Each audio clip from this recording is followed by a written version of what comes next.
Alright, today in this video, I'm going to show you how to manually unlock your door. This is going to be on a 2023 Hyundai Palisade. You might need to do this if the battery in your key fob dies or the battery in your car dies and you don't have a way to unlock it. So the first step you're going to do is you're going to take your key fob and push this button on the back here and just pull out the manual key here. Then pull the door out and take this key here and right behind here, you're just gonna, there's a little latch that you're gonna push forward. When you push that way, it's gonna release this piece. Once this comes out, this kind of,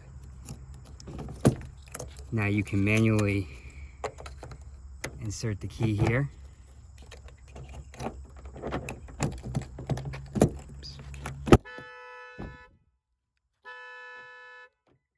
All right, hopefully your car alarm doesn't go off, but thanks for watching.